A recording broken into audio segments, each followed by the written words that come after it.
ദിലീപ് എത്തിയോ? ഇറങ്ങിയോ? ഇറങ്ങി.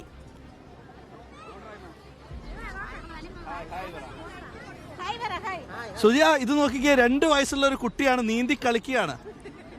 ആള് നീന്തി കളി. 2 വയസ്സുള്ള പത്തനംതിട്ടയിൽ നിന്ന് വന്ന ഐമനാണ്. ഐമൻ, എങ്ങനെയുണ്ട് പത്തനംതിട്ട ചൂട്? നല്ല ചൂടാണ്. ഇവിടെയാണോ പത്തനംതിട്ട ചൂട് കൂടുതൽ? പത്തനംതിട്ടയാണോ? ഇവിടെ 39-32 ഡിഗ്രി ചൂടുണ്ട്. ഇവിടെ തന്നെ പത്തനംതിട്ടയിൽ എവിടെയാ? ടൗണിൽ തന്നെ. ഇത്ത എങ്ങനെയുണ്ട് ചൂടൊക്കെ? ചൂട് ഭയങ്കര. ഈ ചൂടിന് ഒരു റിലാക്സ് ചെയ്യാൻ വേണ്ടിട്ടാണോ പെരുന്നാൾ ദിവസം തന്നെ ഇന്ന് ഇറങ്ങിയത്? ഫാമിലി ആയിട്ട് വന്നു. ഈ കൊച്ചിനൊക്കെ വെള്ളത്തിൽ മുഖം പിടിച്ചത് മോന. ഇത്ത ചൂട് കൂടുതൽ, ഇച്ചിരി കൂടുതലാ. പണ്ടത്തെ അപേക്ഷിച്ച് ഇപ്പോൾ കൂടുതലാ. ഇപ്പൊ ഇവിടെ ഇച്ചിരി സുഖമുണ്ട്. ചേട്ടാ അങ്ങനെ ഭയങ്കര ചൂടാണ്. നീ നീന്തടാ. സുജിയ, ഇത് നോക്കി, ഒരു കൊച്ചു കുട്ടിയെ നീന്തം പഠിപ്പിക്കുകയാണ്. ഇതാ ഈ ആള്, ഒരു കൊച്ചു മോള് നീന്തം കൊളത്തൂപ്പുഴ. ഇവിടുത്തെ കൊല്ലം തന്നെയല്ലേ? കൊല്ലം കൊളത്തൂപ്പുഴ. കൊച്ചു കുട്ടിയാണ് നീന്തം നീന്തട്ട്. കുറെ വെള്ളം കുടിച്ചല്ലോ. ഈ വെള്ളം ഒരുപാട് കൊച്ചു കുടിച്ചു. ഞാൻ പറഞ്ഞ ചൂട്, കൊളുത്തപ്പുഴ ചൂടുണ്ടോ? കൊളുത്തപ്പുഴ ചൂടുണ്ട്. ഈ മുങ്ങി കിടക്കുമ്പോ ചൂടൊക്കെ ഒരു മാറ്റം കിട്ടും. ചൂടൊക്കെ മാറ്റം കിട്ടും. വെള്ളത്തിൽ ഇറങ്ങിയപ്പോ തണുപ്പുണ്ടല്ലോ. തണുപ്പുണ്ട് വെള്ളത്തിൽ. 30 ദിവസത്തെ നോട്ടിന് ശേഷമുള്ള പെരുന്നാൾ ദിവസം ആഘോഷിക്കാൻ എത്തിയതാ. അടിപൊളി ചൂട്. പിന്നെ നീന്തുന്നില്ലേ? കുഴപ്പമില്ല, അങ്ങനെ നീന്താ, അഡ്ജസ്റ്റ് ചെയ്യുന്നു. ഈ കുഞ്ഞു ബാവന്റെ പേരെന്തുവാ? പിണക്കത്തിലാ തോന്നുന്നു. സെഹറ ബത്തൂലൊക്കെ ഇതാ നീന്തി കുളിക്കുകയാണ്. ഇത് ഭൂമിയിൽ എത്ര മനോഹരമായ ഒരു സ്ഥലമുണ്ട് എന്ന് ചോദിച്ചാൽ വേണമെങ്കിൽ ഈ സാമ്രാണിക്കുടി എന്ന് വേണമെങ്കിൽ പറയാം. അത്ര മനോഹരമായ ഒരു സ്ഥലമാണ്. നോക്കിക്കേ, അത്രമേൽ ആളുകൾ എല്ലാവരും തന്നെ വന്ന് ഈ വെള്ളത്തിലിറങ്ങി ഇന്നത്തെ ദിവസം മുഴുവൻ വളരെ ആനന്ദകരമാക്കുന്ന ഒരു ദൃശ്യങ്ങളാണ് ഈ ദൃശ്യങ്ങളിൽ തന്നെ കാണുന്നത്. അത്രമേൽ ആളുകൾ എത്തുന്നു. അവരെല്ലാവരും തന്നെ ഈ വെള്ളത്തിലിറങ്ങി ചൂടിന് റിലാക്സേഷൻ കിട്ടുന്നു. അല്ലാതെ തന്നെ ഈ പെരുന്നാൾ ദിവസം ആസ്വദിക്കുന്നു, അവധി ദിവസം ആസ്വദിക്കുന്നു. അങ്ങനെ എല്ലാം തന്നെ നിരവധി പേരെത്തിക്കുന്നു. നമ്മളെ ഡോക്ടർ അരുൺകുമാർ ഒരു മോർണിംഗ് ഷോ ഇവിടെ നടത്തിയതിനു ശേഷം വലിയ തോതിലുള്ള ആളുകളുടെ എണ്ണമാണ് ഇവിടേക്ക് കൂടി വന്നത് എന്നാണ് നമ്മളോട് ഇപ്പോൾ നേരത്തെ വന്ന ബോട്ട് ഡ്രൈവർമാരൊക്കെ പറഞ്ഞത്. മോർണിംഗ് ഷോയ്ക്ക് ശേഷം വലിയ ആൾക്കൂട്ടമാണ് ഇങ്ങോട്ട് എത്തുന്നത്. അതുകൊണ്ട് തന്നെയാണ് നമ്മൾ ഇന്ന് ഈ സ്ഥലം കൂടെ തെരഞ്ഞെടുത്തത്. കാരണം വെള്ളത്തിലിറങ്ങി നിൽക്കാൻ പറ്റുന്ന കഴിയുന്നുണ്ട്. തെരഞ്ഞെടുപ്പ് ചൂട് എങ്ങനെയുണ്ട് കൊല്ലത്ത്? അവർക്ക് വോട്ടർമാരും ഒക്കെ ഉണ്ടല്ലോ, അതുകൂടി ചോദിക്കാം. ചേട്ടാ, കൊല്ലത്തെ തെരഞ്ഞെടുപ്പ് ചൂട് എങ്ങനെയാ? ഞാൻ കൊല്ലംകാരനല്ല സുഹൃത്തെ, ഞാൻ ആറ്റിങ്ങലുകാരനാണ്. ആറ്റിങ്ങലിലാണ് വലിയ ചൂട് തെരഞ്ഞെടുപ്പിന്റെ. അവിടെ എന്താ ചൂട്? അവിടെ നല്ല ചൂടാണ്. 3 പേരും നല്ല ചൂടിലാണ്. ആരാണ് ആ ചൂട് തണുപ്പിക്കുക? ആളുകൾ ചൂടാക്കുകയാണ് അവരെ 3 പേരെയും. അവിടെ സാധ്യത? അത് സാധ്യത പ്രവചനാതീതമാണ്. എങ്കിലും ജോയ് ജയിക്കാനാണ് സാധ്യത. ജോയ് ജയിക്കും. ജോയ് ജയിക്കാൻ സാധ്യത മാത്രമാണ്. സാധ്യതകൾ ഒരിക്കലും അത് എന്താണ് നിശ്ചയമല്ല. അപ്പം എന്തായാലും ഒരു തണുപ്പുണ്ടാവും. തണുപ്പല്ലല്ലോ, ചൂടല്ലേ. അല്ല, ജോയ് തണുപ്പിക്കും. അവിടെ സാമ്പ്രാണിക്കൊടിക്ക് അരയ്ക്ക് താഴെ തണുപ്പാണെങ്കിലും ആറ്റിങ്ങല് ഫുള്ള് ചൂടിലാണ്. അതെ, ജോയ് ചായൻ വന്ന് അവിടെ തണുപ്പിച്ചേക്കും. ജോയ് ചായൻ തണുപ്പിക്കുകയല്ല, ചൂട് പിടിപ്പിച്ച് അടുത്ത ക്ഷണത്തിൽ മനസ്സിന് തണുപ്പ് കൊടുക്കാനുള്ള സാധ്യതയുണ്ട്. അതെ, അടിപൊളി. അങ്ങനെ നിരവധി ആളുകൾ നമുക്ക് പലരോട് ചേട്ടാ എവിടെയാ സ്ഥലം? എവിടെയാ സ്ഥലം? വെഞ്ഞാറമൂട്. എങ്ങനെയുണ്ട് ഇവിടുത്തെ ചൂട്? കൊള്ളാം, കുഴപ്പമില്ല, അടിപൊളി. എങ്ങനെയാ അവിടുത്തെ തെരഞ്ഞെടുപ്പ് ചൂട്? എങ്ങനെയാ? തെരഞ്ഞെടുപ്പ് ചൂട് നല്ല രീതിയിൽ നടക്കുന്നുണ്ട്. ആരായിരിക്കും അവിടെ? പറയാൻ പറ്റത്തില്ല. ഇപ്പോഴത്തെ അവസ്ഥ പറയാൻ പറ്റത്തില്ല. എന്നാലും മുൻപന്തിയിൽ നിൽക്കുന്ന ആരായിരിക്കും? മുൻപന്തിയിൽ ഇപ്പൊ എനിക്ക് തോന്നുന്നു ജോയി ആണെന്ന് തോന്നുന്നു. ചേട്ടൻ എവിടെയാ സ്ഥലം? വെഞ്ഞാറമൂട് തന്നെ, ഒരുമിച്ച് തന്നെ. എങ്ങനെയുണ്ട് ചൂടൊക്കെ? ക്ലൈമറ്റ് ചൂടുണ്ട്, നല്ല ചൂട്. നീ നീന്തി കുളിച്ചാ? എന്താ പേര്? നീയാരാജിന് പാട്ട് പാടാ? ഏത് ക്ലാസ്സിലാ? അടുത്ത 5ാം ക്ലാസ്സിലേക്കാണോ? അടിപൊളിയാണല്ലോ.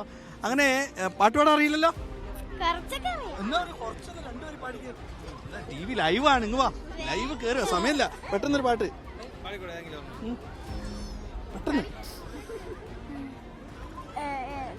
അത് ഈ ലൈവ് അധികം നേരം സമയം നിൽക്കാൻ നിൽക്കില്ല, നീ ചിരിയുണ്ട്, നല്ല ചിരിയാണ് കേട്ടോ. അപ്പം ആള് പാട്ട് പാടാൻ ഒരുപാട് സമയം എടുക്കുന്നുണ്ടതുകൊണ്ട് നമ്മളെ അടുത്ത ചേട്ടാ സ്ഥലം എവിടെയാ? സ്ഥലം വരുന്നത് കൊല്ലം കുളത്തൂപ്പുഴ. കൊളത്തുപുഴ. എങ്ങനെയുണ്ട് കൊളത്തുപുഴയിലെ തെരഞ്ഞെടുപ്പ് ചൂടൊക്കെ? തിരഞ്ഞെടുപ്പ് ചൂടൊക്കെ എന്താണ് കുഴപ്പമില്ലാതെ പോകുന്നുണ്ട്. പ്രേമേന്ദ്രനാണോ അല്ലെങ്കിൽ അവിടെ മുകേഷാണോ അല്ലെങ്കിൽ കൃഷ്ണകുമാറാണോ സാധ്യത? അത് പ്രേമേന്ദ്രനാണെന്നാണ് തോന്നുന്നത്. എന്തോ അതിനെപ്പറ്റി എനിക്ക് വലിയ ധാരണയില്ല, രാഷ്ട്രീയം ഞാൻ അങ്ങനെ നോക്കാറില്ലേ. കൊളത്തുപുഴയിൽ ശരിക്കും നല്ല ചൂടല്ലേ, വന്യമൃഗശല്യം കൂടുതലുള്ള സ്ഥലം തോന്നുന്നല്ലേ? നമ്മളെ അങ്ങോട്ടില്ല, കുഴപ്പമില്ല. അങ്ങനെ സുധിയ, ഈ സ്ഥലത്തിനെ കുറിച്ച് പറയുമ്പോഴാണ് വളരെ അഷ്ടമുടിക്കായലിലാണ് നമ്മളിപ്പോൾ നിൽക്കുന്നത്. നോക്ക്, ഈ എൻ്റെ അരയ്ക്കൊപ്പം വെള്ളം, ഇതേ കൊച്ചു കുട്ടികളൊക്കെ നീന്തം പഠിക്കുക. ചേച്ചി എവിടെ വരുന്നത്? നമ്മൾ ട്രിവാൻഡ്രം. എങ്ങനെയുണ്ട് ചൂടൊക്കെ? ചൂട് നല്ല ചൂടാണ്. ഇവിടെയാണ് തിരുവനന്തപുരത്താണ് ഇവിടെയാണ് കൂടുതൽ. തെരഞ്ഞെടുപ്പ് ചൂട് എങ്ങനെയാണ്? നല്ല ചൂടാണ് അവിടെ, നല്ല ആവേശം. തെരഞ്ഞെടുപ്പിന് ചൂട് നല്ല ചൂടാണ്. ആരായിരിക്കും അവിടെ ഒരു സാധ്യത? അങ്ങനെ പറയാൻ പറ്റൂല. ശശി തരൂർ. പിന്നെ കമ്മ്യൂണിസ്റ്റ് പാർട്ടിയാണ്. നമ്മളെ കമ്മ്യൂണിസ്റ്റ് പാർട്ടി വന്ന് ഇത് ലേശം കാശുള്ള ശശി തരൂർ ജയിക്കുന്ന അവിടെ ജയിക്കും. നമ്മളങ്ങോട്ട് അങ്ങനെ കാട്ടാക്കടയാണ്. എൻ്റെ സ്ഥലം കണ്ടലയാണ്. നമ്മൾ കമ്മ്യൂണിസ്റ്റുകാരന്മാരാണ്. നമ്മളപ്പോൾ അവിടെ നല്ല ഇതാണ്, നല്ല സെറ്റപ്പുമാണ്. അങ്ങനെയാണ് നമ്മൾ സെറ്റപ്പ് ആക്കിയിരിക്കും. അവിടെ മറ്റന്മാരും വരാൻ സമ്മതിക്കില്ല നമ്മളവിടെ. നമ്മുടെ മണ്ഡലം നിയമമണ്ഡലമാണ്. അവിടെ വരുന്നത് ശശി തരൂരായിരിക്കും. ചേച്ചിയുടെ മണ്ഡലം നിയമം ശശി തരൂരാണ്? അല്ല. രാജീവ് ചന്ദ്രശേഖരൻ? അല്ല. പിന്നെ ആരായിരിക്കും? ആരായിരിക്കും? ഇത് പന്നിൻ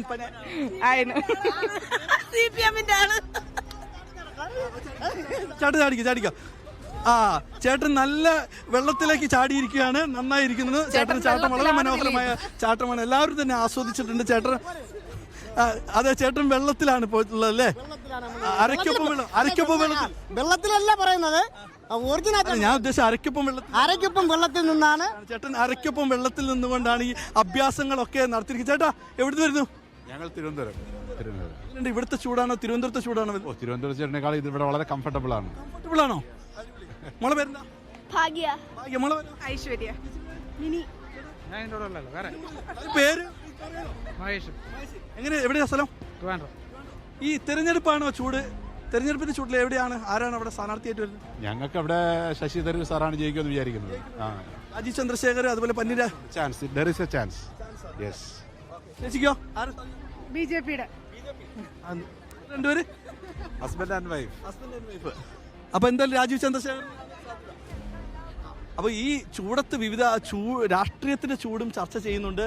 എല്ലാവരും തന്നെ ഒരു കുടുംബത്തിലുള്ള ആളുകളൊക്കെ തന്നെ വലിയ വ്യത്യസ്ത അഭിപ്രായങ്ങൾ പറയുന്നവരുണ്ട്, ഈ വെള്ളത്തിൽ നീന്തി കളിക്കുന്നവരുണ്ട്. അങ്ങനെ നോക്കുക, വളരെ മനോഹരമായ സ്ഥലത്ത് കൊച്ചു കുട്ടികളെയൊക്കെ അടക്കം എടുത്തുകൊണ്ടുവന്ന് ഈ ചൂട് അത്രമേൽ മനോഹരമാക്കുന്ന ഒരു സ്ഥലമാണ്. ഈ സ്ഥലത്ത് കേരളത്തിലുള്ള ആരാണെങ്കിലും എല്ലാരെങ്കിലും ഒരു ദിവസമെങ്കിലും ഈ സ്ഥലത്തൊന്ന് വന്ന് ഈ സാമ്പ്രാണിക്കൊടിയിലൊന്ന് ഇറങ്ങി നടന്ന് ഈ വെള്ളത്തിലൊന്ന് ഇറങ്ങി നടന്ന് ഇവിടെ നിന്ന് ആസ്വദിക്കണം എന്നുള്ളൊരു അഭിപ്രായം എനിക്കിതൊക്കെ. ഒരു കൊച്ചു മോളെ ഇതാ വെള്ളത്തിലിറക്കുകയാണ്.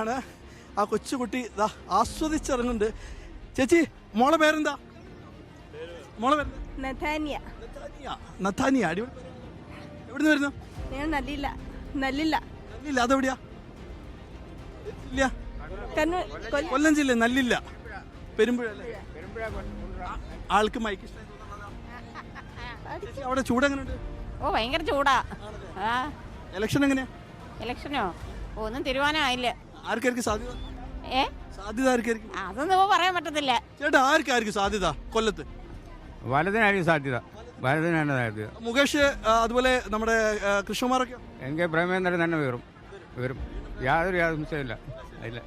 സുജിയ, എന്തായാലും ഈ ചൂട് തണുപ്പിക്കാൻ എത്തിയ ആളുകൾ വരെ പറയുന്നത് പ്രേമേന്ദ്രൻ തന്നെ സാധ്യത. കൊല്ലത്ത് ഇങ്ങനെയൊക്കെ ഈ കൊല്ലം സ്ഥലം വളരെ മനോഹരമായ ഈ സ്ഥലം നോക്കൂ, എന്ത് രസകരമായ സ്ഥലം, എത്ര മനോഹരമായ സ്ഥലം.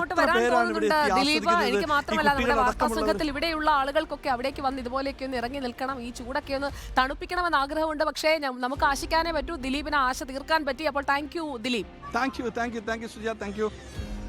അപ്പോൾ സാമ്പ്രാണിക്കോടിയിലെ കാഴ്ചകളാണ് പ്രേക്ഷകർ കണ്ടത്. പലരും സാമ്പ്രാണിക്കോടിയിൽ പോയിട്ടുണ്ടാവും, ഞാൻ പോയിട്ടില്ല കേട്ടോ. അപ്പോൾ നമ്മുടെ വാർത്താ സംഘത്തിലെ പലരും നല്ല രസമുണ്ട് എന്നൊക്കെ പറയുന്നുണ്ടായിരുന്നു. അപ്പോൾ സമയം കിട്ടുമ്പോഴൊക്കെ പറ്റുന്നവരൊക്കെ പോകാൻ ശ്രമിക്കും. നല്ല സ്ഥലമാണെന്ന് നമുക്ക് കണ്ടതിൽ നിന്ന് തോന്നുന്നു.